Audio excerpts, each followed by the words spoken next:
예수 그리스도 이름으로 안식일 대예배 시작하도록 하겠습니다. 먼저 우리 찬송하도록 하겠습니다. 찬송가 413장 하시겠습니다.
영원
할렐루야. 사랑과 은혜가 충만하신 주 예수 그리스도 이름으로 기도합니다. 하나님 감사합니다. 2020년도 한 해를 저희가 우리 예수님 품 안에서 저희의 신앙을 지키며 감사함으로 살게 하신 것 진심으로 감사를 드립니다. 코로나 사태로부터 해서 이 나라가 겪는 많은 진통의 문제들이 있음에도 불구하고 그 가운데에서 저희들의 삶을 주장해 주시고 저희의 생명을 지켜주시고 또한 온 가족을 평안의 길로 인도해 주신 것 진심으로 감사를 드립니다. 이제 새해를 저희들이 맞이하려 합니다. 하나님께서 주신 믿음의 땅을 향해서 저희들이 걸어가려 합니다. 우리가 밟는 모든 땅 하나님께서 저희에게 주실 줄로 믿습니다. 믿음을 가지고 저희 참빛교회 모든 성도님들이 같이 일어나서 힘찬 새 출발과 함께 믿음의 삶을 살 수 있도록 하나님 인도하여 주시옵소서. 저희에게 두려운 마음이 중간중간 생길 줄도 압니다. 그러나 하나님을 의지하고 하나님을 믿는 믿음을 가지고 용기 백배에서 그 모든 역경과 싸울 수 있는 큰 믿음을 이 시간 저에게 허락해 주시옵소서.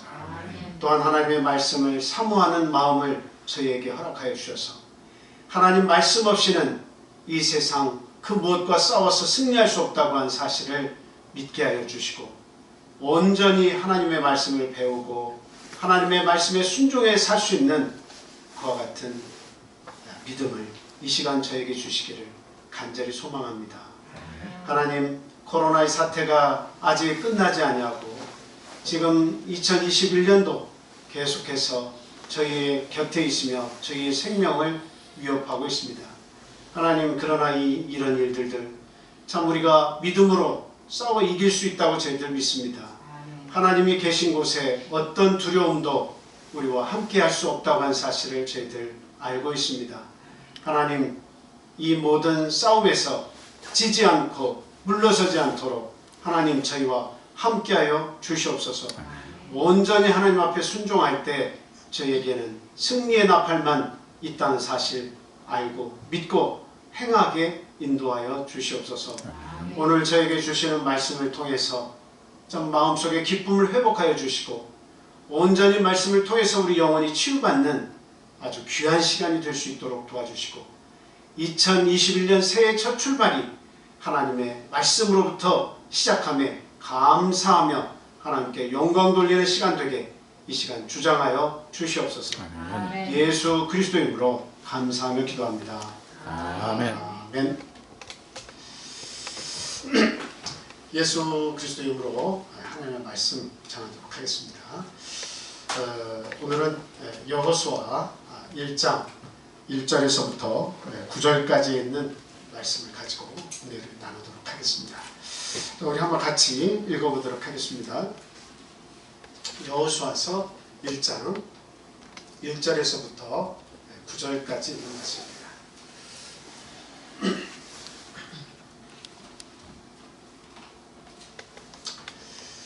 자, 1절에서부터 같이 읽겠습니다. 시작.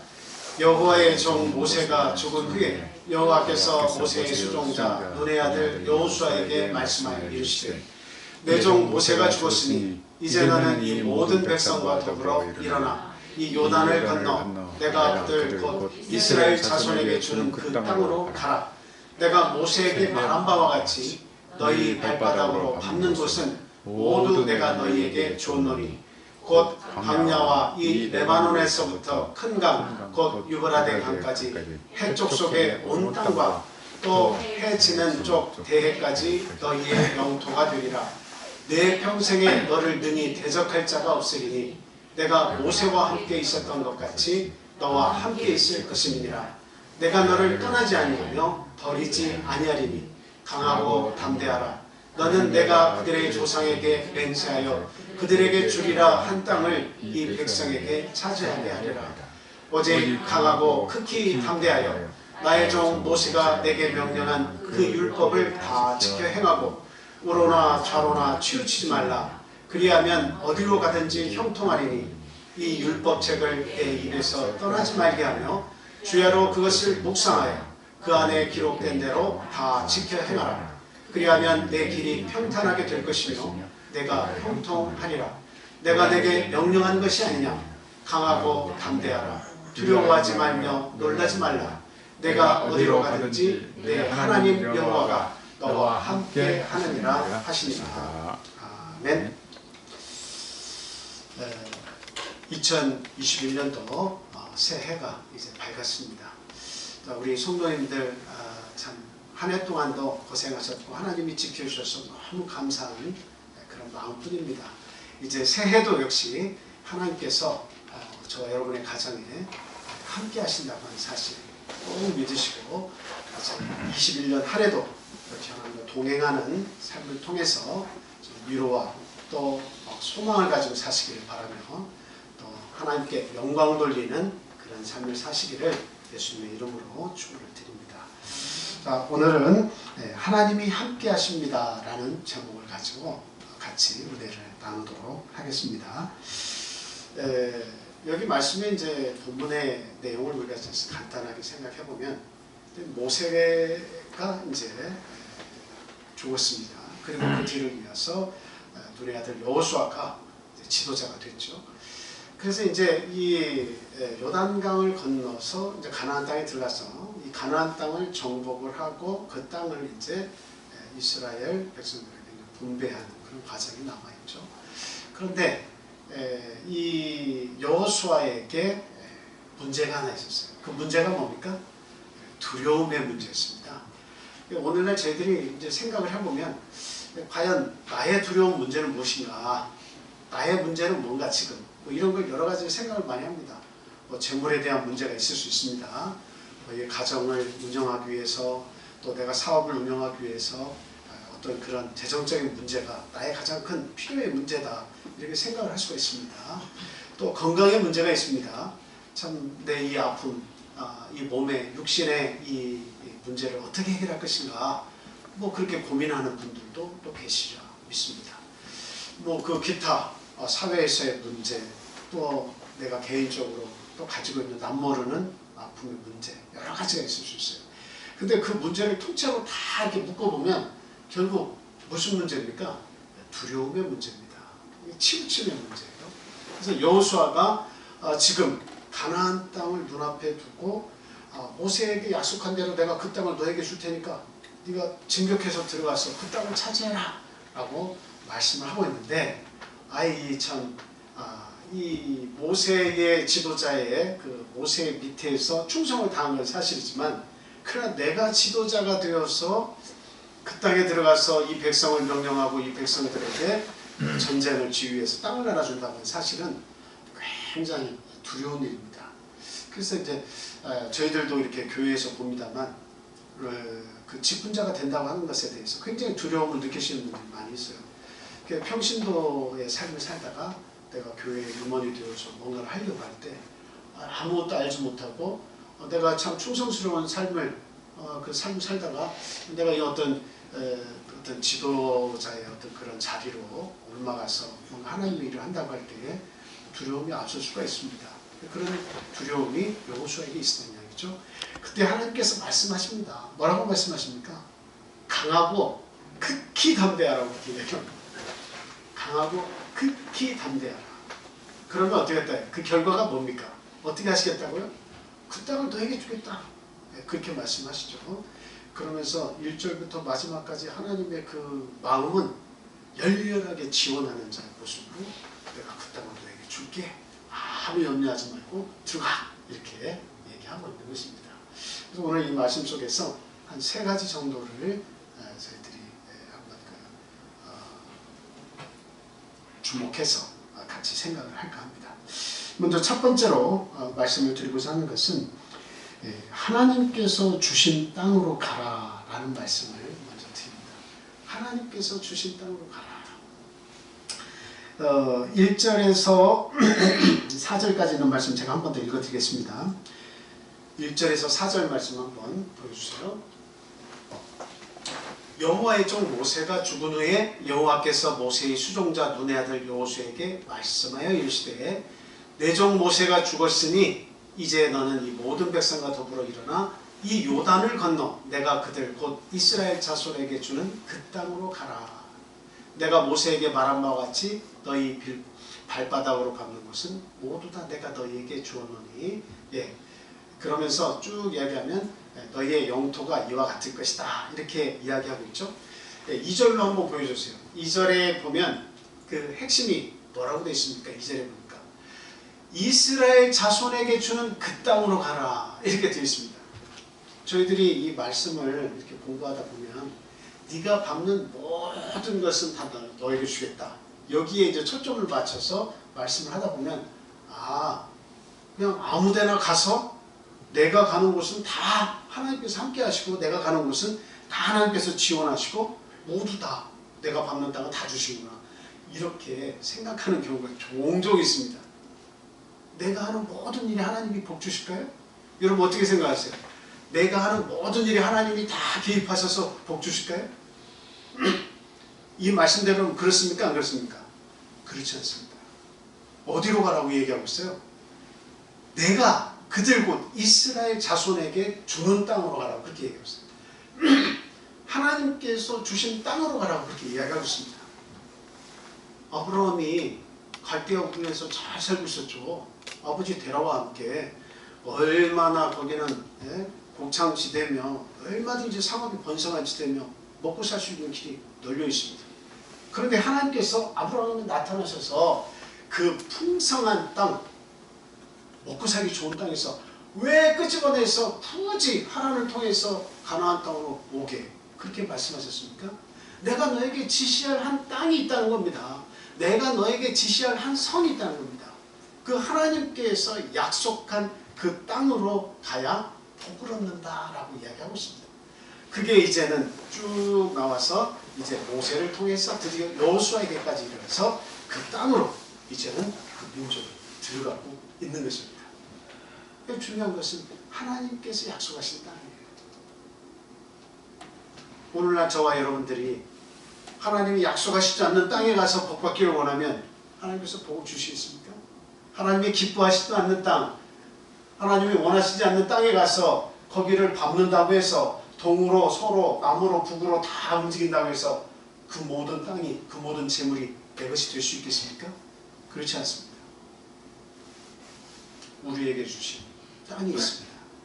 그 땅에 가서 생활할 때 하나님의 복이 임하고 있는 거예요.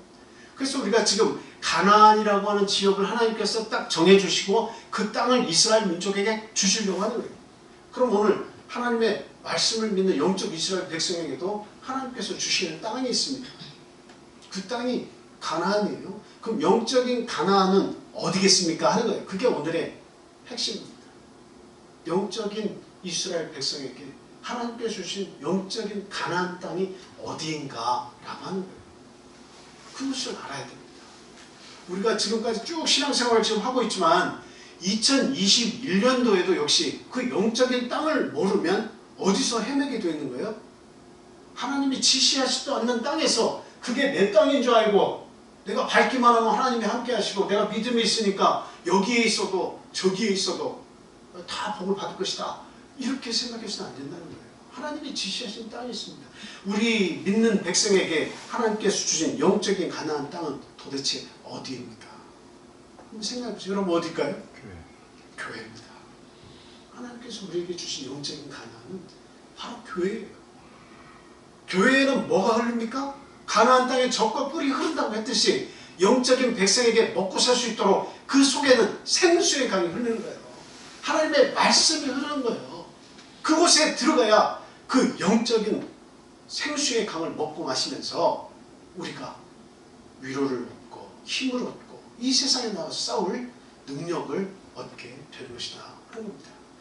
다 같이 우리 말씀 한번 찾아보겠습니다. 마태복음 16장 13절에서 18절 말씀 보겠습니다. 마태복음 16장 13절에서 18절 말씀 보겠습니다.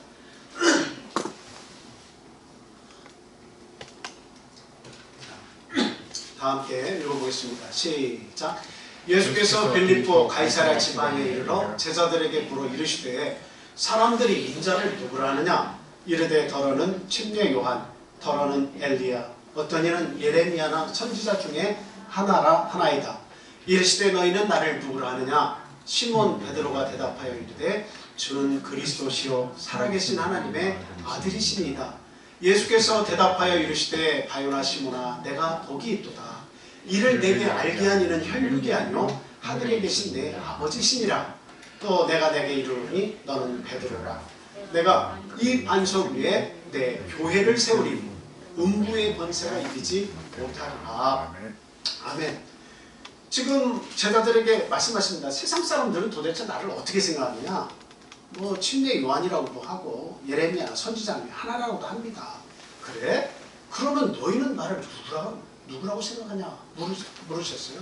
그랬더니 그 제자들 가운데 베드로가 이야기합니다. 뭐라고 얘기합니까? 주는 그리스도시요 살아계신 하나님의 아들이십니다. 왜 살아계신다고 얘기해요? 세상에 많은 사람들이 죽어있는 신, 우상에 숭배하면서 거기에 절을 하고 거기에 복을 빌고 말이죠. 복 달라고 애원을 하고 있다는 거죠. 그런데 이 시몬 베드로는 살아계신 하나님의 아들을 알고 믿게 된다는 거죠. 주는 그리스도시요 기름 부은 자시요 살아계신 하나님의 아들이십니다. 우리의 메시아십니다 라고 고백을 했어요. 그랬더니 이것을 알게 하는 이는 혈육이 아니다. 하나님께서 성령께서 너로 하여금 그것을 알게 하셨구나 라고 하시면서 축복을 주시는데 그 축복의 내용이 18절입니다. 내가 내게 이르노니 너는 베드로라. 내가 이 반석 위에 내 교회를 세우리니 음부의 권세가 이기지 못하리라. 이 베드로와 같은 믿음을 가진 이 단단한 반석과 같은 믿음을 가진 곳이라면 내가 뭐를 세우겠다는 겁니까? 교회를 주겠다라고 하는 거예요. 두세 사람이 모인 곳에도 내가 그들과 함께 있다라고 하는 것은 교회를 말씀하시는 겁니다. 그래서 내가 그 교회를 세우는데 그 교회에 주는 권세가 있어요. 그 권세가 뭐예요? 음부가 아무리 세도 힘이 있어도 그 교회에서는 뭐예요? 이기지 못할 것이다. 그 성도들의 모임, 이 교회는 결단코 사단이 들어와서 무너뜨리지 못할 것이다 라고 이야기를 하고 있다는 것입니다. 이것이 뭐예요? 바로 영적인 가나안이고 우리가 그 속에 들어가서 살아야 하는 곳입니다. 이곳에는 생수의 강이 흘러가지고 얼마든지 마음이 허하고 외롭고 고통스럽고 아픔이 있는 사람들이 와서 그 생수의 강을 퍼마시면서 위로를 얻고 힘을 얻을 수 있는 영적인 가나안이고 축복받은 땅이다 하는 것입니다. 그래서 우리가 분명히 알아야 돼요. 분명히 알아야 돼요. 하나님이 주신 땅으로 가는 겁니다. 하나님이 주신 땅으로 가요. 내가 생각한 땅으로 가서 거기서 복 받을 거라고 생각하지 마세요. 내가 원하는 곳에 가 있으면 하나님은 늘 나와 항상 함께 계셔? 그렇지 않습니다. 내가 생각한 땅에 있으면서 복 받을 거라 생각하지 마시고 하나님께서 말씀하신 땅으로 가서 복을 빈다 라고 하는 사실입니다. 그게 오늘 이게 핵심이에요. 여호수아에게 너 지금 어느 땅으로 가느냐 염려하지 마라 이거예요. 적과 꿀이 흐른 땅은 이 땅은 이미 약속된 땅이라고 그렇게 이야기를 하고 있죠. 거기 3절에 보시면 내가 모세에게 말한 바와 같이 무릇 너희 발바닥으로 밟는 것을 내가 다 너에게 주었다라고 이야기했어요. 모세에게 말한 바와 같이 지금 들어가지도 않았는데 전쟁도 안 했는데 하나님께서 말씀하시는 것은 완료예요. 완료. 내가 다 주었다.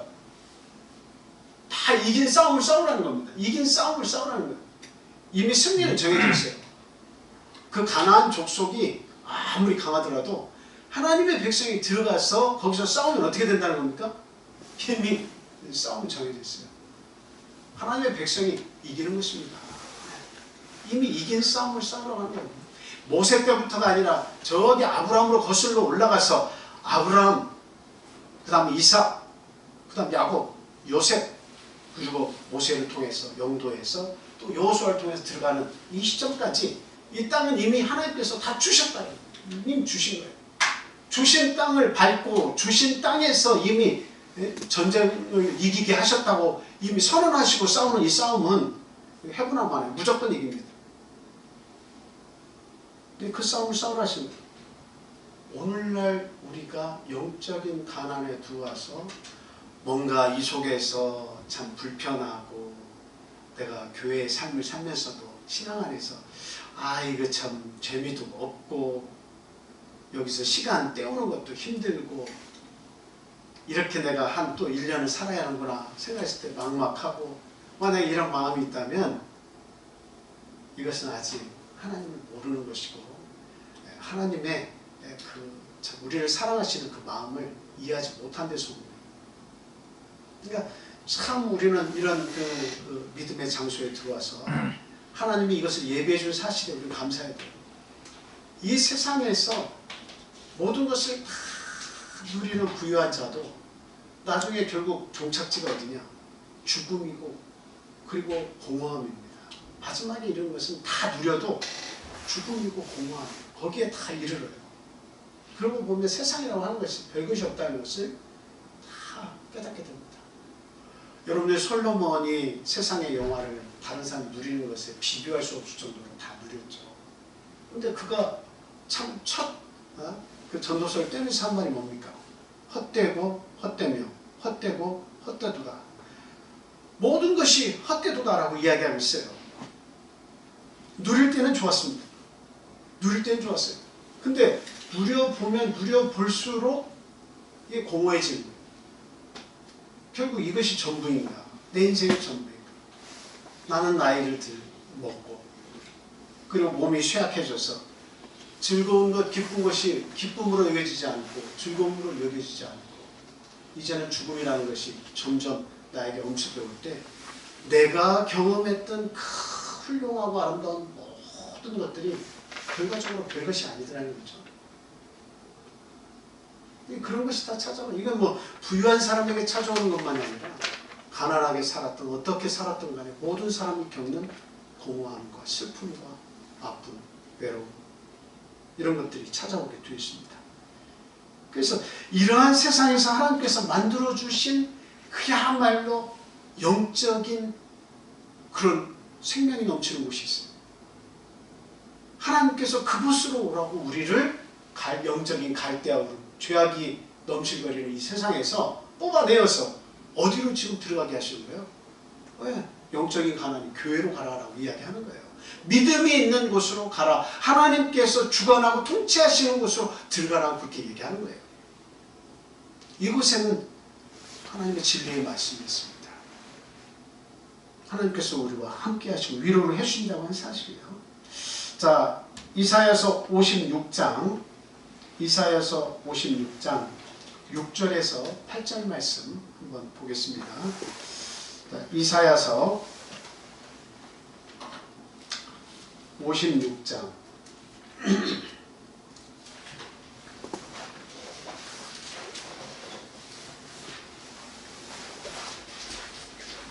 네, 6절에서 8절입니다. 우리 한번 다 같이 찾아보겠습니다. 이사야서 56장 6절에서 8절 말씀입니다.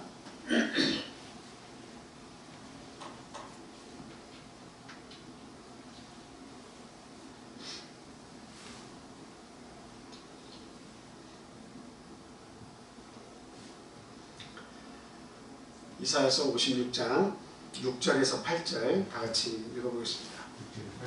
예, 6절 쭉 내려주세요. 자, 6절에서 8절 같이 읽습니다. 시작. 또 여호와와 연합하여 그를 섬기며 여호와의 이름을 사랑하며 그의 종이 되며 안식일을 지켜 더럽히지 아니하며 나의 언약을 굳게 지키는 이방인마다 내가 곧 그들을 나의 성산으로 인도하여 기도하는 내 집에서 그들을 기쁘게 할 것이며 그들의 번제와 희생을 나의 제단에서 기꺼이 받게 되리니 이는 내 집은 만민이 기도하는 집이라 일컬음이 될 것입니다. 이스라엘의 쫓겨난 자를 모으시는 주 여호와가 말하노니 내가 이미 온 백성 외에 또 모아 그에게 속하게 하리라 하셨느니라. 7절만 보여주세요. 7절 좀 보여주시고요. 저기 말씀 보니까 육적인 이스라엘 백성 말고라도 하나님께서 이방인들을 불러 모아서 내가 함께 그들을 구원받는 그렇게 길을 예비하겠다 이렇게 말씀을 하고 있죠. 그래서 안식일을 기억해서 하나님을 섬기기를 원하는 이방인들마다 하나님께서 그들을 어디로 인도하신대요? 7절에 보니까 나의 성산으로 인도하여 기도하는 내 집에서 그들을 기쁘게 할 것이다. 여기 기도하는 내 집은 뭡니까? 만민이 기도하는 집이라, 내 집은 만민이 기도하는 집이라 일컬음이 될 것이다. 만민이 기도하는 집은 뭐예요? 하나님께서 계시는 곳이에요. 오늘날 하나님께서 계시는 것은 우리 성도들이 하나님을 믿고 모인 그 땅이에요. 그 모임 속에, 영적인 땅에 하나님을 알지 못하는 자들을 모아서 그 성산으로 인도해서 기도하는 내 집에서 그들을 기쁘게 할 것이다. 여러분, 교회에 이렇게 오면 정말 뭐 이게 뿔이 생깁니까? 교회 오면 뭐가 있어요? 교회 오면 아니 뭐 꿀 발라놓은 떡도 없고 뭔가 이렇게 맛있는 뭐 특별한 것도 없죠. 그런데 하나님이 그 기쁘게 할 것이다 했을 때 그 기쁨이 뭐냐 이겁니다. 우리가 번제와 희생을 통해서 하나님 앞에 제단에서 예배를 드릴 때 하나님께서 그것을 기쁘게 받으시면서 우리에게 주시는 것이 있어요. 그게 진짜 기쁨이에요. 그 기쁨은 우리가 생각하는 그런 평안과 기쁨이 아닙니다. 돈으로 살 수 없고 말할 수 없는 하나님의 위로와 평강이 저에게 임하는 거예요. 그래서 하나님이 주시는 그 기쁨을 참 시편에서 보면 뭐라고 표현하고 있습니다. 하나님의 말씀은 꿀송이보다도 달다 그렇게 이야기했어요. 그래서 하나님의 말씀을 우리가 따복따복 그 말씀을 듣고 먹을 때 정말 이것이 젖이고 이것이 꿀이구나. 참 하나님 이 말씀이 어찌 그리 단지요. 참으로 감사합니다. 그랬을 때에 내 심령의 문제가 해결이 되고 내 얼굴에 화색이 돌고 내 얼굴에 기쁨이 만들어진다라고 하는 사실입니다. 하나님은 이와 같이 육적인 이스라엘 백성 외에도 하나님을 알지 못하는 이방인들이 안식일을 지키면서 우리 그 젖과 꿀이 가나안, 영적인 가나안 세계에 모였을 때 하나님은 이와 같이 큰 기쁨을 우리에게 주시고 우리가 드리는 예배를 기쁘게 받으신다라고 하는 사실입니다. 우리 한 구절만 더 찾아보도록 하겠습니다. 이사야 61장 1절에서 11절까지 있는 말씀입니다. 이사야 61장 1절에서 11절까지 있는 말씀입니다.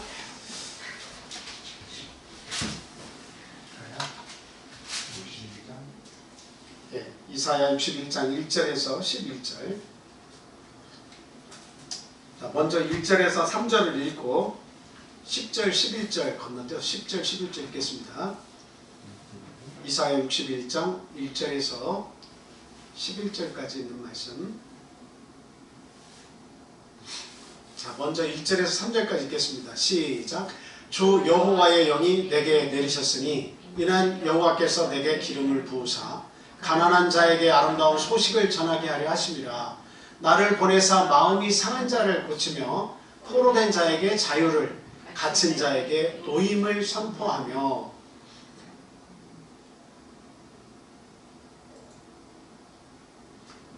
자, 계속 읽겠습니다.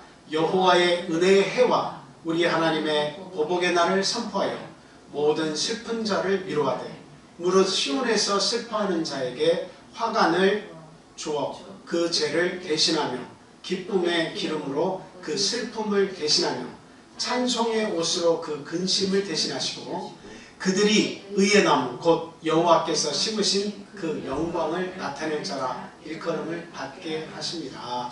자, 10절 11절 읽겠습니다. 시작. 내가 여호와로 말미암아 크게 기뻐하며 내 영혼이 나의 하나님으로 말미암아 즐거워하리니 이는 그가 구원의 옷을 내게 입히시며 공의의 겉옷을 내게 더하심이 신랑이 사모를 쓰며 신부가 자기 보석으로 단장함 같게 하셨습니다. 땅에 싹을 내며 동산이 거기 뿌린 것을 움돋게 함같이 주 여호와께서 공의와 찬송을 모든 나라 앞에 솟아나게 하시리라. 자, 여기 보니까 하나님께서 이곳에 오셔서 어떤 역사를 하시는 거죠. 이 영적인 가나안 땅에 들어와서 우리가 하나님의 말씀을 먹고 하나님을 찬양할 때 우리 하나님께서 우리에게 주시는 것이 도대체 무엇이냐. 그것은 바로 우리를 통해서 하나님의 기쁨을 맛보게 하신다라고 하는 사실이죠. 하나님의 말씀을 통해서 우리의 영혼을 위로해 주신다라고 하는 사실. 10절로 한번 올려가 주세요. 10절 보면요. 여기 보니까 특별히 우리에게 10절 그 보면 이런 말씀이 있어요. 이는 그가 구원의 옷을 내게 입히시며 공의의 겉옷을 내게 더하시니 이렇게 표현하고 있죠.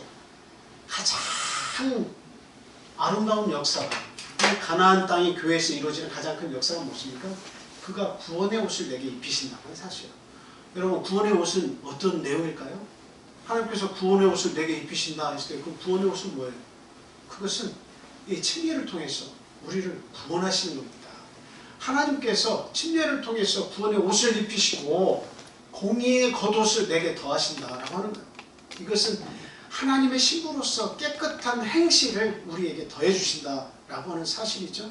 그래서 마치 그 신랑이 사모를 쓰며 신부가 자기 보석으로 단장한 것 같이 아름다운 삶을 살 수 있도록 하나님께서 만드십니다 하는 겁니다. 그게 이 교회에서 하나님께서 우리에게 주시는 은혜예요. 우리가 교회에 나오면 도대체 우리에게 어떤 낙이 있어? 교회에 오면 도대체 우리에게 하나님께서 어떤 은혜를 베푸시는 거야? 모를 때 저 말씀을 기억해 보세요. 구원의 옷을 우리에게 주셔서 영적으로 새롭게 살게 하신다고 하는 사실이죠. 침례를 통해서 우리의 죄를 깨끗이 씻어 주셔가지고 온전히 하나님의 백성이 되게 하셔서 구원하시겠다는 거예요. 영생을 우리에게 선물로 주시겠다는 거예요. 그리고 나서 우리의 모든 행실에 신부와 같이 자기를 단장한 것 같이 이 신랑을 기다리는 깨끗한 신부의 모습으로 보석으로 단장한 것 같이 아름답게 만들어준다 하는 것이 이게 영적인 가나안 교회에서 이루어지는 일입니다. 그래서 우리가 교회를 떠나면 저것이 사라지는 거예요.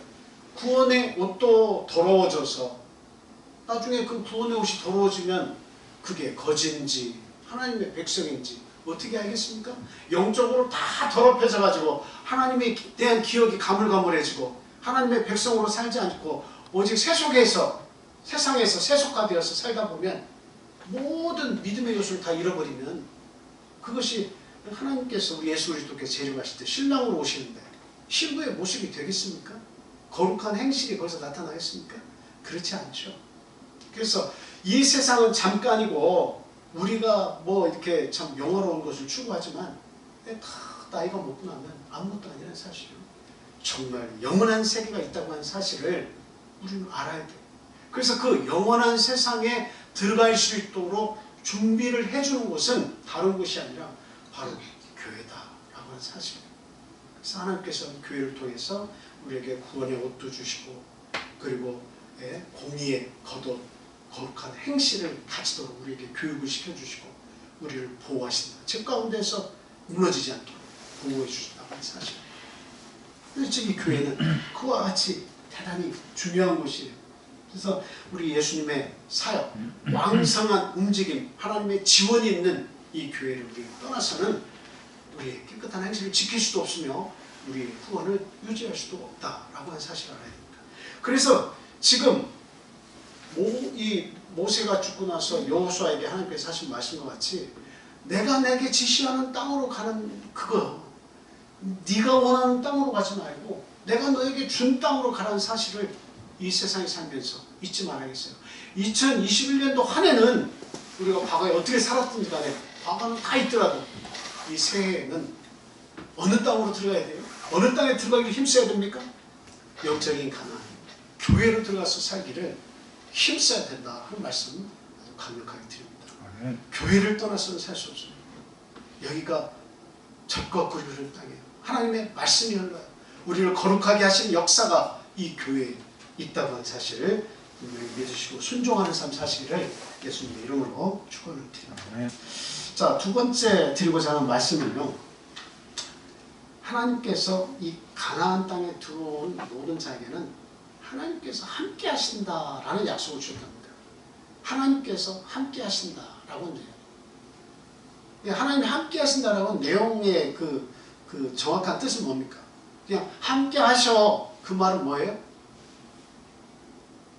그러니까 아무것도 염려하지 마. 그러니까 극히 담대해야 돼. 이 말입니다. 하나님께서 함께 하신다고 하는 것은 염려하지 말란 말이에요. 그리고 그냥 담대하란 말도 아니고 극히 담대하란 말입니다. 저희들이 작년 한 해 동안에 이 코로나가 경험을 못 해본 거기 때문에 갑자기 등장을 해가지고 아주 어리둥절했습니다. 그리고 저희들이 5년, 7년, 10년 신앙생활을 해왔지만 이게 참 코로나라고 하는 것이 갑자기 나타나서 여기저기서 사람이 죽어간다고 하고 이게 우리나라의 문제만이 아니라 전 세계의 문제가 돼서 아주 그냥 많은 사람이 여기저기서 죽었다라는 소식을 이렇게 전해 들으니까 아이고야 이거 참 큰일 났다 하면서 그냥 화둥지둥했죠. 그렇게 1년이 지나가 버렸습니다. 그래서 이게 교회에 들어와서 영적인 가난에 들어와서 하나님 말씀 듣는 것도 두려워하는 그런 시대가 와버렸어요. 근데 매스컴이 교회예요. 몸은 따로 있고 하나의 가상 공간에서 화상을 보면서 이게 영적 가난이다 라고 하고 있습니다. 물론 세상이 사이버 시대 이게 참 우리가 생각지 못한 시대로 흘러가고 있는 것은 맞아요. 그런데 성경은 분명히 말씀하고 있습니다. 모이기를 피하는 어떤 사람들의 습관과 같이 하지 말라고 분명히 이야기하고 있어요. 앞으로는 이 모임을 자꾸 해체시키려고 하는 그런 움직임들이 나타납니다. 금요 안식일 저녁 예배 때도 말씀드렸지만 앞으로의 타깃은 어디입니까? 믿는 자예요. 예수님을 열렬하게 믿는 자일수록에 타깃이 됩니다. 거기에 온갖 야유와 온갖 음모와 온갖 죄를 뒤집어 씌워서 이게 모이지 못하게 하는 그런 시대가 앞으로 계속 도래합니다. 그래서 이제 저희들이 참 어쩔 수 없이 사이버 공간으로 몰려가고 있다라고 생각을 해요. 그러나 아무리 사이버 공간이 아무리 훌륭한 공간이고 모임이 그곳에 이루어지면 좋다고 할지라도 그러나 우리들은 모이기를 힘써야 됩니다. 어떤 방식으로든 모여서 서로 하나님의 말씀을 나누고 서로 얼굴과 얼굴을 대면하고 기쁨과 감사를 나눠야 된다는 거예요. 네. 물론 군대에 갔거나 멀리 떨어져 있거나 이러한 사람들은 그 사이버 공간을 통해서 믿음을 접할 수 있습니다. 말씀을 접할 수 있어요. 그것도 굉장히 훌륭한 방법 중에 하나예요. 그러나 우리가 힘을 합해서 모일 수만 있다면 최대한 모여서 하나님의 말씀을 듣고 또 서로가 그것을 교류하고 하는 이와 같은 것을 이렇게 늦춰서는 안 된다. 그런 말씀 드립니다. 이런 이야기를 하면 마치 그냥 정부에 대해서 대항하고 정부에 순종치 아니하는 것처럼 그렇게 보일 수가 있습니다만 그렇지 않아요. 좀 더 우리가 지혜롭게 대처하면 얼마든지 하나님의 말씀을 은혜롭게 들을 수가 있습니다. 그래서 우리 성도님들은 이게 참 어떤 건물을 꼭 이렇게 교회다 말하는 것은 분명히 아닙니다. 참 두세 사람이 모인다 하는 것은 꼭 건물을 얘기하는 것이 아니라 성도들의 모임을 이야기하고 있어요. 그러니까 이 모임을 통해서 하나님께서 주신 그 생명수를 나누는 이 작업이 정말 거룩한 일이라고 하는 사실을 우리가 믿을 때에 어떠한 참 악영향, 어떠한 해로운 환경이 우리를 하나님으로부터 갈라놓는다 할지라도 우리는 절대로 물러서거나 절대로 믿음을 포기해서는 안 된다. 그런 말씀을 드립니다. 그래서 이 가나안 땅에는 누가 계시냐라고 하는 것을 말씀하고 있는 거예요. 누가 계시냐? 결과적으로 하나님께서 교회를 신설하셨는데 하나님의 백성들이 모이라고 신설하셨는데 과연 이 모임에는 누가 계시냐?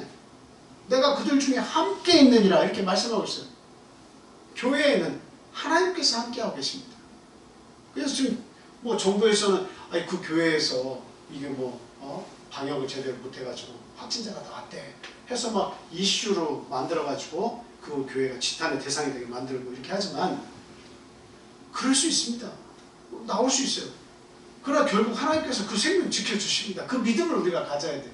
두려워서 안 모이겠다 하는 마음보다는 정부가 행정명령을 내리면 지혜롭게 방역을 해서라도 모일 수 있는 방법을 만들어서 대면 예배를 우리가 드리도록 해야 됩니다. 그래서 우리가 하나님께서 하시는 이 권세의 일이 세상에서 전 정부가 하는 이 권세의 일보다 더 하위가 돼서는 안 된다는 거예요. 하나님이 더 위대하시고 하나님을 향한 그 믿음이 더 커서 하나님의 말씀에 순종을 해야 됩니다. 그 금요 예배 때 말씀드렸지만 지하철에서는 왜 수많은 사람들이 지하철을 타고 인파가 몰려가지고 이리저리 이동을 하는데 왜 지하철에서는 한 명이라도 확진자가 나왔다는 이야기를 하지 않습니까? 왜 그런 거죠? 그런데 오직 교회에서의 이 모임은 무조건 한 명이 나타나는 타깃이 되는 거예요. 더 많이 모이는 모임에는 확진자가 없는데 교회의 모임은 확진자가 계속 나타났다고 광고하고 떠들어대고 있어요. 이 사회가 어디로 가는지 참 두렵습니다. 우리가 깨어서 그 정부가 하는 모든 말에 대해서 우리가 곰곰이 생각하고 판단을 잘 내려야겠다 하는 겁니다. 저도 정치 얘기는 하고 싶지 않아요. 그런데 지금 너무나도 하나님을 잘 믿을 수 있는 환경에서 하나님을 제대로 믿지 못하는 환경으로 이렇게 점점 분위기가 만들어져 가고 있다고 하는 사실입니다. 언제부터 우리나라가 이렇게 믿음 밖으로 몰려나고 있습니까? 참 두려운 현실이 우리 앞에 펼쳐지고 있습니다. 그러나 하나님은 이 두려움에 대해서 분명히 말씀하고 있습니다. 여호수아에게 말씀하고 있어요. 뭐라고 얘기하고 있습니까? 너의 평생에 너를 능히 당할 자 없으리니 내가 모세와 함께 있던 것 같이 너와 함께 있을 것입니다. 내가 너를 떠나지 아니하며 버리지 아니하리니. 내가 떠나지 않겠다. 너와 함께 하겠다. 모세와 함께 했던 것처럼 여호수아 너와도 내가 함께 하겠다 라고 얘기합니다. 이 여호수아의 아킬레스건은 두려움이에요. 두려움. 한 번도 지도자의 자리에 서보지 못했어요. 충성스럽게 지도자에게 순종을 했지만 내가 지도자가 돼본 게 처음이에요. 내가 어찌 일을 감당할 수 있을까 두려움이 앞섭니다. 그것도 지금 요단강을 건너면 이 가나안의 7 족속들이 막 강성한 족속들이 있는데 싸움을 알지 못하는 이스라엘 백성이 어떻게 내가 이들을 데리고 가서 어떻게 그들과 싸워서 전쟁을 승리로 이끌겠는가 생각하니까 두려움이 앞서더라 라고 하는 겁니다. 근데 이 하나님의 말씀을 여호수아는 기억을 했습니다. 하나님께서 그 마지막 구절에도 이렇게 말씀하십니다. 내가 내게 명한 것이 아니냐. 마음을 강하게 하고 담대히 하라. 두려워 말며 놀라지 말라. 내가 어디로 가든지 내 하나님 여호와가 너와 함께 하시니라. 여호와께서 너와 함께 하시겠다. 가장 큰 문제점이 치우침의 문제점이에요. 치우침. 자기의 생각에 치우치면 두려움이 옵니다. 두려움이 오는 거예요. 지금 코로나 바이러스가 왔지만 저는 그렇게 생각을 합니다. 두려워하지 않아요. 코로나 바이러스가 지금 왔다가도 난 떠나갈 수도 있다 생각합니다. 근데 육신의 생각에 져서 두려워하기 시작하면 그 코로나 바이러스가 나에게 왔다고 생각하면 아이고 이제는 죽음이구나 이렇게 생각하는 분들에게는 그냥 삶이 옥죄어 오고 자유가 없어요. 2020년이 그랬듯이 2021년도 어때요? 그 주사 한 방 백신을 맞을 때까지는 그 두려움 속에 살아야 됩니다. 지금 어떤 분은 미국에서는 그 백신을 맞았는데 일주일 뒤에 확진자로 그렇게 통보가 왔다는 거예요. 검사를 했더니. 그런 경우도 있어요. 온전히 믿을 만한 것이 사실은 없습니다. 그것을 믿지 말라는 말씀이 아니라 두려움을 가지면 모든 것이 다 우리의 삶을 죄어온다는 거죠. 자유가 없다는 거죠. 두려움이 문제예요. 우리 믿는 자들에게 이 두려움 참으로 참 있어서는 안 되는 겁니다. 두려움보다는 오히려 하나님이 어떠한 역경 가운데서도 어떠한 사회 상황 속에서도 하나님이 떠나지 않고 네가 가는 곳에 내가 함께 하겠다라고 하는 그 말씀을 우리는 기억해야 된다는 거예요. 그리고 특별히 하나님께서 지시하신 그 땅에서는 하나님의 역사가 강력하게 역사한다고 하는 사실을 우리는 기억해야 됩니다. 특별히 이사야에서 보면 그런 말씀도 있죠. 어린아이가 송아지를 데리고 갑니다. 끌고 갑니다. 그리고 독사굴에 손을 넣어도 물지 않는 역사가 있습니다. 그러니까 물론 이게 평화의 말씀을 하고 계시는 것이긴 합니다만, 평화로운 교회에서 이루어지는 일을 말씀하고 있는 것이긴 합니다만, 그러나 이와 같이 우리가 어떤 독의 요소가 있다 할지라도, 어떤 악함의 역사가 있다 할지라도, 하나님이 선택하신 그 곳에는 그 악함의 역사가 활발하게 일어날 수 없다고 하는 것을 이야기하는 거예요. 그리고 극복할 수 있다고 하는 것을 우리에게 말씀을 주고 있습니다. 그런데 한 가지 뭐가 있어요? 하나님의 말씀대로 하지 아니하면 그곳에도 역시 고난이 있습니다. 가나안 땅에 들어가서, 요단강을 건너가서 하나님이 약속한 땅에 들어가서 이미 싸움을 다 하나님께서 이겼다고 확신한 싸움에서 역시 하나님의 말씀에 순종하지 않았을 때 어떤 역사가 있습니까? 그들은 무너져 내렸고 그들은 죽임을 당했습니다. 그랬죠? 이와 같은 일이 있을 수 있어요. 믿음을 가지지 않고 내가 교회에서 살게 될 때, 두려움을 가지고 이곳에 와서 살게 될 때 여러 가지 제약의 요소가, 그 부자연스러움과 부자유가 우리에게도 올 수 있다고 하는 사실입니다. 그래서 우리는 하나님이 함께 하겠다, 어디를 가든지 내가 너와 함께 하겠다고 하는 이 말씀, 우리는 분명히 기억을 해야 되겠다, 이렇게 말씀을 드립니다.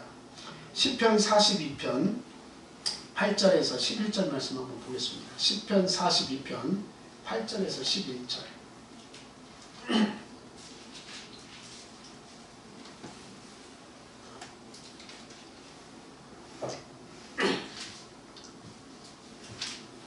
같이 읽겠습니다. 시편 42편 8절에서 11절.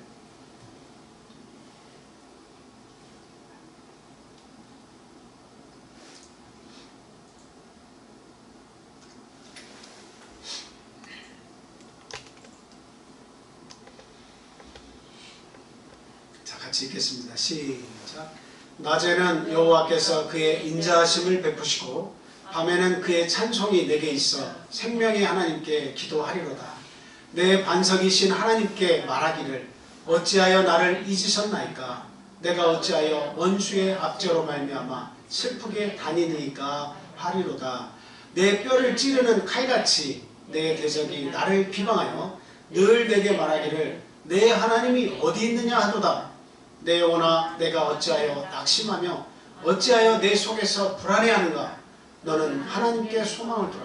나는 그가 나타나 도우심으로 말미암아 내 하나님을 여전히 찬송하리로다. 아멘. 오늘 이 말씀을 기억해야 되겠습니다. 야, 네 하나님이 어디 있냐 도대체? 우리를 자꾸 내봅니다. 네 하나님이 어디 있냐? 도대체 너 편드시는 그 하나님이 도대체 어디 있느냐라고 이야기합니다. 그러면서 코로나가 우리에게 나타나서 하나님이 센지 내가 센지 한번 볼까 이야기합니다. 우리는 그 두려움에 쫓겨나서 하나님을 섬기는 일을 이렇게 좀 등한시하고 회피하려고 합니다. 그런데 분명한 것은 낙심하지 말라는 말씀입니다. 내 영혼아, 왜 내 속에서 불안해하는가? 너는 하나님께 소망을 두라는 것입니다. 그가 나타나서 도우심으로 말미암아 내 하나님을 여전히 찬송하리로다 라고 시편 기자는 이야기하고 있습니다. 하나님께 소망을 두는 거예요. 하나님께 소망을 두는 거예요. 물론 모여야만 소망을 우리가 두는 겁니까? 이렇게 말하면 그런 분들에게 할 말이 없습니다. 너희들이 꼭 모여야만 하나님을 섬길 수 있냐? 야, 사이버 공간에 살았는데 왜 그거 안 하고 왜 자꾸 모이려고 해? 왜 병원군을 자꾸 옮겨서 그 사회에 버티는 거야? 이렇게 얘기하고 있습니다. 그런데요, 모이지 않는 곳에서는 믿음이 자라나기가 쉽지가 않습니다. 사이버 공간에서 하나님의 말씀을 듣는 것은 얼마든지 할 수 있습니다. 그런데 한번 그 삶을 우리가 모이지 않고 계속 사이버에서만 한번 시간생활 한다고 생각해 보세요. 그 믿음이 온전한 믿음으로 성장할 수 있을까요? 결코 그렇지 않습니다. 하나님의 말씀은 시대를 거슬러 올라가는 것이 대단히 중요합니다. 시대가 이렇게 변하더라도 하나님의 말씀은 우리가 잘 살든 못 살든 우리 성도들이 함께 모여서 정말 지극정성으로 그리고 거룩한 마음을 가지고 하나님 앞에 나와서 제단을 쌓고 예배를 드리는 것, 이것이 우리에게 온전한 믿음을 주는 것입니다. 그래서 우리는 모이기에 힘써야 되겠습니다. 세상을 거꾸로 거슬러 올라가야 되겠어요. 얼마든지 그럴 힘을 우리에게 주십니다. 우리는 하나님께 소망을 둬야 되겠어요. 하나님께서 나타나서 우리를 도우신다는 그 믿음을 우리가 가져야겠습니다. 이 교회는 어떤 바이러스보다도 하나님의 강한 역사가, 하나님의 강한 백신이 역사하고 있다는 사실이에요. 세상에서는 바이러스가 판을 칠지라도 우리 교회는 하나님의 백신이 강하게 역사하고 있다는 사실을 우리는 분명히 믿고, 하나님이 살아계시고 그 하나님이 믿는 자들을 모아서 당신의 피로 사셔서 이와 같이 그 믿음의 반석 위에 교회를 주셨으니 우리는 그 땅으로 나와서 모이기를 힘쓰며 하나님을 찬양하고 우리 성도의 교제가 끊임없이 이루어져야겠다 하는 말씀입니다. 이것이 2021년도에도 이 영적인 가나안 땅에서 하나님이 지켜주신다는 사실을 믿고 그 역사가 이루어지기를 또한 축원을 드립니다. 마지막 세 번째로 드리는 말씀은 하나님 말씀에 확신을 가지고 행하라는 그런 말씀을 드리고 싶습니다. 잠언 3장 1절에서 8절 말씀 한번 보겠습니다. 잠언 3장 1절에서 8절.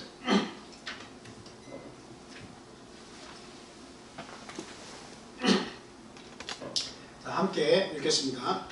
자, 시작. 내 아들아, 나의 법을 잊어버리지 말고 내 마음으로 나의 명령을 지키라. 그리하면 그것이 내가 장수하여 많은 해를 누리게 하며 평강을 더하게 하리라.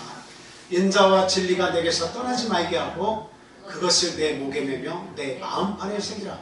그리하면 내가 하나님과 사람 앞에서 은총과 귀중의 여김을 받으리라. 너는 마음을 다하여 여호와를 신뢰하고 내 명철을 의지하지 말라. 너는 범사의 그를 인정하라. 그리하면 내 길을 지도하시리라. 스스로 지혜롭게 여기지 말지어다. 여호와를 경외하며 악을 떠날지어다. 이것이 내 몸에 양약이 되어 내 골수를 윤택하게 하리라. 요즘에는 참 지혜로운 자가 상당히 많죠. 어느 누구도 물러서려고 하지 않습니다. 나도 그 정도의 지혜가 있다고 생각합니다. 나도 그 정도의 명철을 가지고 있다고 우리 스스로가 자부를 합니다. 세상에서의 많은 지식들이 홍수같이 넘쳐납니다. 특별히 배우지 않아도 컴퓨터에 들어가서 유튜브를 통해서 아니면 컴퓨터에 그 지식의 자리를 다 찾아보면 얼마든지 똑똑해질 수가 있습니다. 그 속에서 그 지혜와 진리를 배워서 나름대로 그 지식을 가지고 우리는 명철이 있다 이렇게 생각하는 경우가 많이 있습니다. 그러나 성경은 분명히 이야기하는데 스스로 지혜롭게 여기지 말라고 그렇게 이야기합니다. 그리고 여호와를 경외하며 악을 떠나라고 그렇게 이야기합니다. 스스로 지혜롭게 여기는 것은 그게 어떻게 보면 악 속에 있는 것일 수도 있어요. 악한 그 마음속에 있는 것일 수 있어요. 하나님의 제시하시는 길은 이건데 내 명철을 유지해서 이쪽으로 가는 것은 악으로 향하는 길이에요. 그런데 악을 떠나라고 하는 것은 자신의 지혜에서 떠나라고 하는 말씀입니다. 하나님의 말씀을 더 중히 여기라는 그런 말씀이죠. 이것이 내 몸에 양약이 되어 내 골수를 윤택하게 하리라. 우리의 건강과 우리의 삶의 질을 높여줄 것이라고 그렇게 이야기합니다. 네 스스로가 지혜로 여기면 악으로 가지만 하나님의 말씀에 따라서 지키고 순종하면 오히려 내 몸에 양약이 되어서 윤택한 삶을 살 수 있다고 그렇게 말씀하고 있습니다. 자, 2절 한번 올려봐 주세요. 그 2절의 말씀을 보니까 이렇게 하나님의 말씀을 따라서 명령을 지키면서 살면 그러면 무엇이 우리에게 주어지느냐? 그것이 내가 장수하여 많은 해를 누리게 하며 평강을 더하게 한다. 이렇게 말씀하고 있죠. 저기에 보니까 내가 장수한다. 우리는 이제 보통 생각할 때 장수한다 그냥 축복으로만 알고 있어요. 축복. 장수하면 축복이다. 오래 살면 좋지. 오래 살고 싶어 합니다. 누구라도 다 오래 살고 싶어요. 그런데 빨리 죽기를 갈구하는 사람도 있어요. 누가 빨리 죽고 싶어 합니까? 몸이 고달픈 사람들. 내 몸은 살아있지만 그러나 온갖 역경을 많이 당해봐가지고 이 세상에서 빨리 떠났으면 좋겠다. 차라리 그냥 몸이 사라지고 영혼도 사라지고 아무것도 없는 곳이라 할지라도 이 세상에서의 이 고통과 재앙 속에서 나는 떠나버리고 싶다라고 하는 사람들도 얼마든지 있어요. 그러니까 장수하는 것 자체가 복이에요, 아니에요? 장수한다 그 말 자체가 복은 아닙니다. 그러니까 우리 인생도 마찬가지예요. 왜 하나님께서 그 천사의 그룹을 둬서 두루 도는 화염검을 통해서 저기에 그 에덴 동산으로 들어가는 길을 왜 막았습니까? 뭐 때문에 막은 거죠? 죄 가운데에서 죄인의 몸으로 영원히 살까봐 하나님께서 막으신 거예요. 끊임없이 죄를 지으면서 영생한다고 하는 것은 그것은 아름다운 것이 아닙니다. 하나님께서 원하시지 않는 거예요. 그러니까 오래 산다고 해서 그게 그 사람에게 복이다라고 말할 수 없죠. 근데 그 뒤에 있는 말씀이 이게 중요한 거예요. 네가 장수하는데 네가 그 땅에 들어가서 하나님의 율법을 잘 지키면서 살 때에 장수하도록 하나님께서 하시는데 그 장수는 어떤 장수냐? 그냥 몸만 생명을 유지하면서 오래 사는 장수가 아니라 뭐라고 되어 있어요? 많은 해를 누리게 한다. 누린다는 겁니다. 장수를 하면 누리지 못하는 장수는 의미가 없어요. 그냥 힘들어 죽겠는데 어느 하루가 길고 내게 죽지도 않고 계속 간다는 것은 고통입니다. 그러나 많은 해를 하나님께서 누리게 하신다. 그리고 거기에 뭐까지 주셔요? 평강을 더해 주신다. 마음의 평안함. 아무 걱정이 없고 평안함 속에서 내가 장수한다. 우리 아들 딸들의 그 기뻐하는 모습과 번성한 모습을 보면서 마음이 평안한 가운데 나이를 든 얼마나 감사합니까? 그리고 3절 4절 한번 볼게요. 인자와 진리가 내게서 떠나지 말게 하고 그것을 내 목에 베며 내 마음판에 새기라. 그리하면 하나님의 말씀을 네 마음판에 새겨서 살면 그리하면 내가 하나님과 사람 앞에서 은총과 귀중히 여김을 받으리라. 이렇게 얘기했습니다. 사람 앞에서도 귀중히 여김을 받고 하나님 앞에서도 귀중히 여김을 받고 하나님의 은총이 함께한다라는 사실이에요. 여러분 교회에 진실된 신앙인으로서 이렇게 살아가는데 사람 앞에서 귀중히 여김을 받지 않는 사람도 혹시 보셨어요? 그냥 대충 예배 드리고 밖에서는 신앙인이 아닌 세상 사람들과 똑같이 술 마시고 담배 피고 그들하고 똑같은 삶을 살면서 사람에 대해 귀중히 여김을 받을 수 있습니까? 그렇지 않죠. 하나님 앞에서 신실한 사람이 사람 앞에 가서도 칭찬과 귀함을 얻는 겁니다. 존귀 여김을 받을 수 있습니다. 하나님께서 주신 역사입니다. 그래서 우리가 이 영적인 가나안에 나와서 이 교회에서 말씀 듣고 내 삶을 돌이켜봐서 우리의 죄악과 우리의 허물을 또 회개하고 일신 우일신 새롭게 살아서 하나님을 기쁘시게 하는 삶을 살고 하나님의 말씀을 내 마음판에 새기는 그런 삶을 계속 살면 결국 하나님이 우리를 귀한 자리로 이끄신다 라고 한 사실. 그래서 5절에는 분명히 얘기합니다. 너는 마음을 다하여 여호와를 사랑하라 라고 이야기하고 있습니다. 마음을 다해서 우리의 뜻을 다해서 우리의 힘을 다해서 주 너희 하나님을 사랑하라고 그렇게 이야기하고 있습니다. 그랬을 때 어떤 역사가 우리에게서 나타나죠? 어떤 역사가 나타납니까? 하나님은 우리의 얼굴을 도우시는 분이십니다. 우리의 얼굴이 어둡고 근심으로 찌들어 있을 때 하나님의 말씀을 듣고 새 힘을 얻고 그리고 주님 앞에 서 있으면 우리의 얼굴 빛이 달라지는 거예요. 그래서 성경은 우리에게 분명히 합니다. 하나님은 우리의 얼굴을 도우시는 것이다. 그래서 우리는 분명히 인식을 해야 되겠어요. 오늘 본문 말씀에서 보니까 분명히 하나님의 말씀에 대한 확신을 가지고 들어가라고 그렇게 이야기하고 있죠. 네? 분명히 이 두려움이 없이 내가 널 지켜줄 테니까 들어가서 싸워 행해 라고 말씀을 하고 있는데 거기에 보니까 그 8절 9절 말씀을 보면 틀림없이 내가 너와 함께하는데 한 가지 지켜줄 것이 있다고 이렇게 이야기하고 있습니다. 하나님께서 틀림없이 내가 너와 함께할게. 그 가나안 땅에 들어가서 그 젖과 꿀이 흐르는 것을 누리게 해줄게 라고 이야기하면서 이것만은 네가 행해야 돼 라고 하는 것이 7절 8절 말씀이에요. 우리 한번 여호수아서 1장 7절 8절을 다시 한번 보겠습니다. 여호수아서 1장 본문 말씀 7절 8절.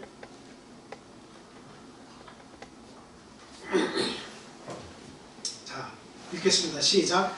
오직 강하고 극히 담대하여 나의 종 모세가 내게 명령한 그 율법을 다 지켜 행하고 우로나 좌로나 치우치지 말라. 그리하면 어디로 가든지 형통하리니 이 율법책을 내 입에서 떠나지 말게 하며 주야로 그것을 묵상하여 그 안에 기록된 대로 다 지켜 행하라. 그리하면 내 길이 평탄하게 될 것이며 내가 형통하리로다. 이렇게 말씀해줬죠. 네. 입에서 뭐가 떠나면 안 된다고요? 입에서 뭐가 떠나면 안 돼요? 하나님의 말씀이 떠나면 안 돼요. 하나님의 말씀이 떠나면 안 돼요. 우리가 지금 세상이 아주 급변하고 있기 때문에 굉장히 불안한 건 사실이에요. 어떻게 그것을 다 대처할까?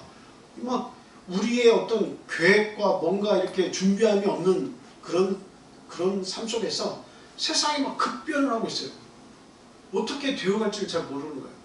우리의 미래가 굉장히 불투명합니다. 그런데 강하고 극히 담대하라고 이야기합니다. 너희의 믿음의 선진도 다 그런 고통과 환경 속에서 노출되어 살았다. 그러나 내가 다 지켜줬다는 거죠. 아브라함을 지키고 그리고 또 이삭과 야곱과 요셉을 내가 지켜줬던 거죠. 내가 오늘날 너희도 함께 내가 지켜주겠다라고 이야기를 하고 있는 거예요. 그래서 입에서 뭐가 떠나지 말게 하라? 하나님의 말씀이 떠나지 말게 하라. 하나님의 말씀을 가까이 하라는 거예요. 결국은 네 영혼이 살려면 하나님의 말씀을 가까이 해라는 거예요. 우리 육적인 양식이 필요하죠. 그리고 우리 육만 만들어져 있으면 육적인 양식만 먹고 건강하게 살면 됩니다. 그런데 우리 몸은 몸 하나만 있는 게 아니에요. 우리 속에 뭐가 들어있습니까? 영혼이 담겨져 있어요. 그러면 육의 양식만 먹어가지고 배부르고 살찌면 건강한 육체를 운동을 해서 갖추는 것만 중요한 것이 아니라 모두 살찌워야 됩니까? 우리의 영혼, 육체에 담겨있는 우리의 영혼도 살찌게 하고 건강하게 관리를 해야 된다. 그 관리는 뭐로 되는 거예요? 하나님의 입으로 나오는 모든 말씀으로 가능하다. 이렇게 얘기합니다. 네. 그래서 말씀을 많이 먹으면 우리의 영혼이 윤택해집니다. 우리의 육체도 윤택해집니다. 그러니까 먹는 거 식단 조절하고 뭐 이런 데서 육을 가꾸는 것도 중요하지만 내 영혼이 하나님의 말씀을 통해서 이렇게 참 양육되는 것, 이게 굉장히 우리의 건강을 위해서 중요하다는 말씀이에요. 자, 우리 요한복음 14장 21절에서 27절 말씀 한번 보겠습니다. 요한복음 14장 21절에서 27절. 요한복음 14장 21절 읽고 27절 넘어가겠습니다. 자, 시작. 나의 계명을 지키는 자라야 나를 사랑하는 자니 나를 사랑하는 자는 내 아버지께 사랑을 받을 것이요 나도 그를 사랑하여 그에게 나를 나타내리라. 예, 거기 잠깐요. 그러니까 하나님의 계명을 지키는 자는 나를 사랑하는 것이다. 내가 너에게 주는 계명을 지키면 나를 사랑하는 것이다. 그 나를 사랑하는 자는 하나님 아버지께서 사랑을 받는데 내가 그를 사랑해서 그에게 나를 나타내겠다라는 거예요. 뭔가 도움이 요청이 되고 정말 죽음의 위협에 서 있을 때에 우리 예수 그리스도께서 나타나지 않고 내 마음을 지켜주시지 않으면 얼마나 두렵겠습니까? 한번 극단적으로 우리가 한번 그 예를 생각해 보면 참 그 비행기가 떠가지고 단 3분 4분 만에 이렇게 땅으로 곤두박질 쳐서 모두가 죽은 그런 예도 있습니다. 근데 내려가는데 그 파키스탄인가요?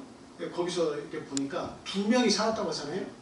이게 땅으로 곤두박질 칠 때 막 불에 타서 그 잔해가 막 떨어지고 하는 그 사이에 다행히도 뛰어내려가지고 2사람이 살았는데 그때 상황을 이렇게 이야기하는 거 보니까 모두가 다 그냥 눈물 범벅이 돼서 소리를 지으면서 하는 일이 뭐냐면 알지도 못한 신에게 자기가 믿는 신에게 각자가 다 기도하면서 살려달라고 그리고 또 전화를 이렇게 하면서 마지막에 음성을 남겨서 그 사랑하는 자와 떠나는 그 이별의 순간에 그 고통을 음성으로 남겨서 사랑한다고 고백하고, 그래서 그냥 산화돼서 죽는 거예요. 내가 필요로 할 때 하나님께서 나에게 나타내 주시지 않느냐, 나타내 주시지 않느냐, 얼마나 그 고통스럽습니까? 근데 내가 하나님을 필요할 때 내 생각과 내 마음을 굳게 지켜주시면 죽음으로 향할지라도 내가 이제 하나님께로 간다. 잠시 잠깐이에요. 모든 것이 다 터져버리면 그냥 우리의 육은 사라져버린 거예요. 그러나 그 영혼이 담대함을 입어서 하나님께로 가는 거야 하고, 내 생각과 마음을 지켜주시면 그 길로 하나님께로 가는 거예요. 그래서 저는 그 타이타닉이라는 영화를 보면서 굉장히 감명받은 부분 중에 하나가 뭐냐면, 그 어린 두 자녀를 이렇게 두고 거기서 마지막 물이 배에 막 스며들어오는데 모든 사람이 다 살려고 막, 예? 문을 다 잠궈가지고 이 3등 칸에 있는 사람들을 올라오지도 못하게 만들었어요. 그 보조 배들이, 예, 부족해가지고 뭐 서로 타려고 하고, 3등 칸은 뭐 잠겨서 나오지도 못해. 근데 그 중에 물이 막 3등 칸에 찾아드는데, 그 가운데 죽음을 맞이하면서 어린 두 자녀, 아기를 두고 함께 기도하는 그 어머니의 모습을 볼 때 정말 너무나 참 어떻게 표현할 수 없는, 그 뭐라고 할까요? 이 참 믿음의 모습, 너무나 참 강렬한 믿음의 모습을 보고 그냥 막 눈물을 막 흘렸어요. 너무나 참 저런 믿음이 제일 싫어다. 죽음 앞에서 정말 저렇게 표현할 수 있을까? 그게 가능한 것은 무엇이냐면, 하나님께 감사하고 기도하면 너희 생각과 마음을 지켜주시겠다고 필리포스에서 그렇게 말씀하고 있잖아요. 우리의 생각과 마음을 하나님께서 지켜주시는 것입니다. 그래서 우리는 결코 참 두려워해서는 안 되겠습니다.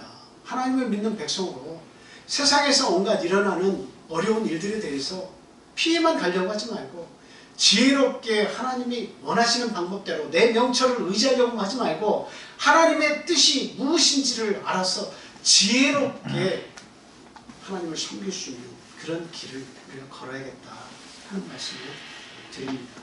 그래서 우리는 하나님의 말씀을 간절히 사모해야 됩니다. 그래서 시편에 있는 말씀에는 어떻게 하나님의 말씀을 사모하라고 그렇게 이야기하고 있습니까? 마지막 한 절 더 읽겠습니다. 시편 42편 한번 보겠습니다.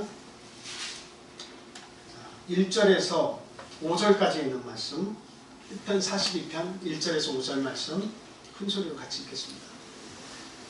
자, 시작.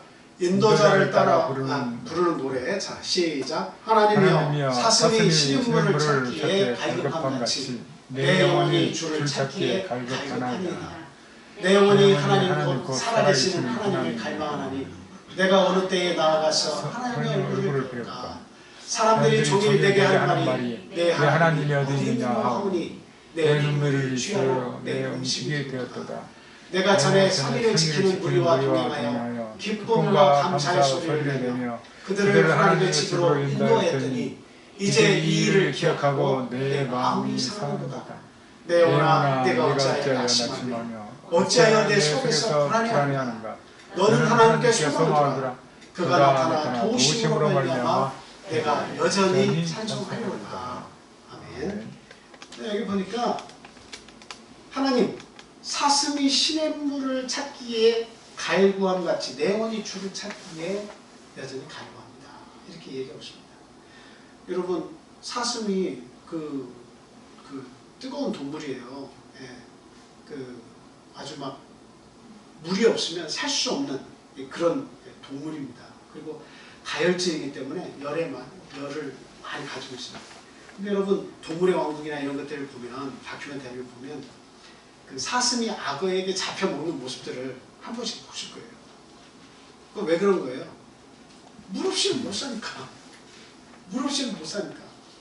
그러니까 악어가 그 물속에 있다는 것을 사슴도 알아요.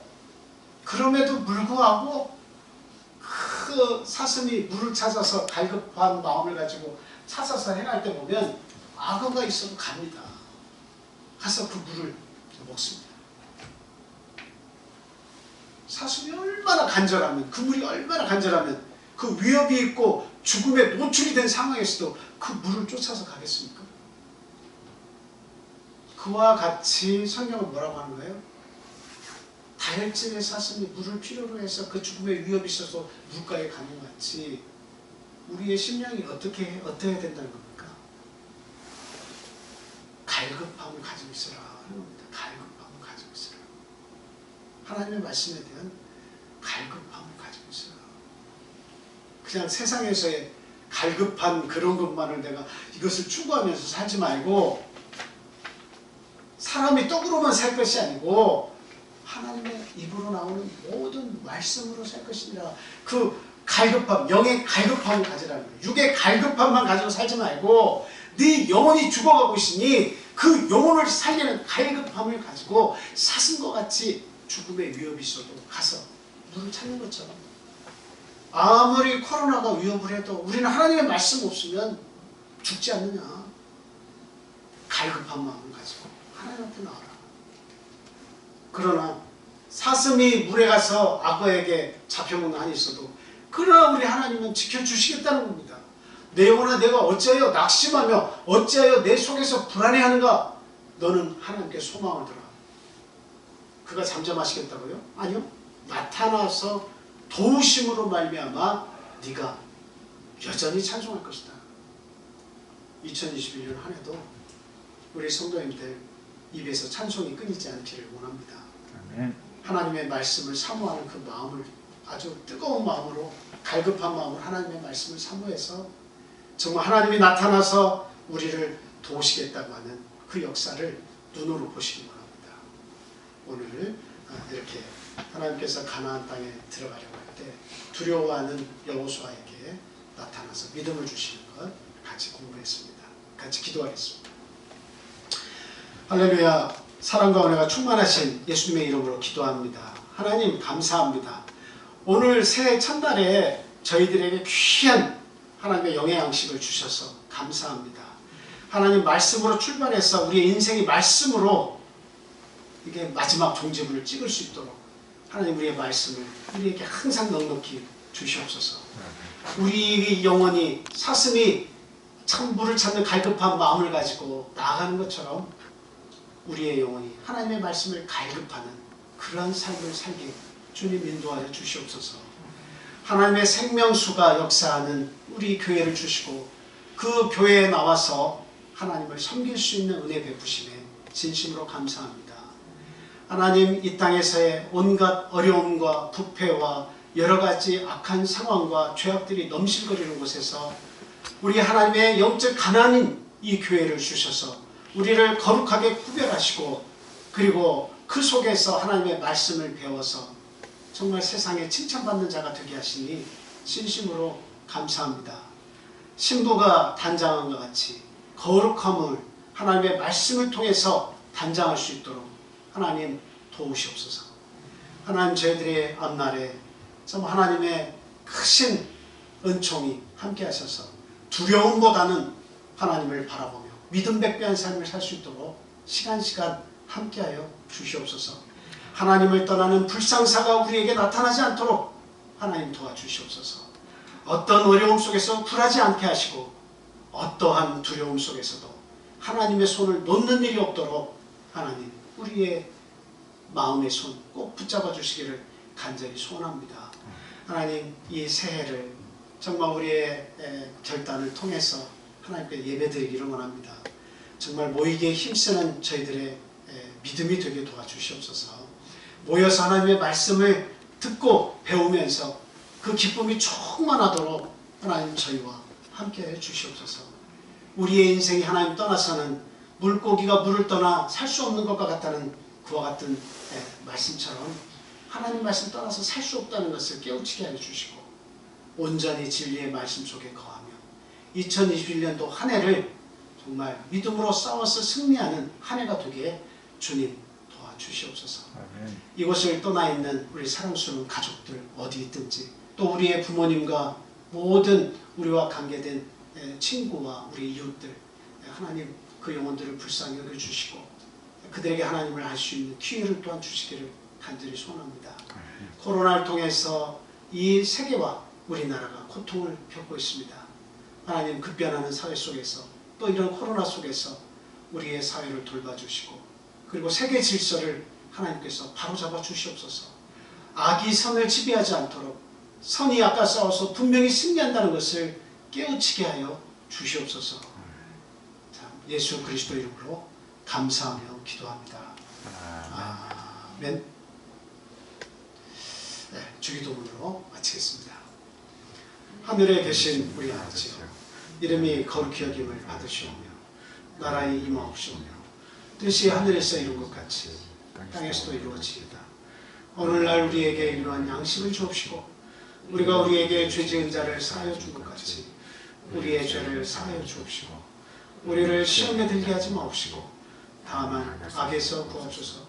나라와 권세와 영광이 아버지께 영원히 있사옵나이다. 아멘.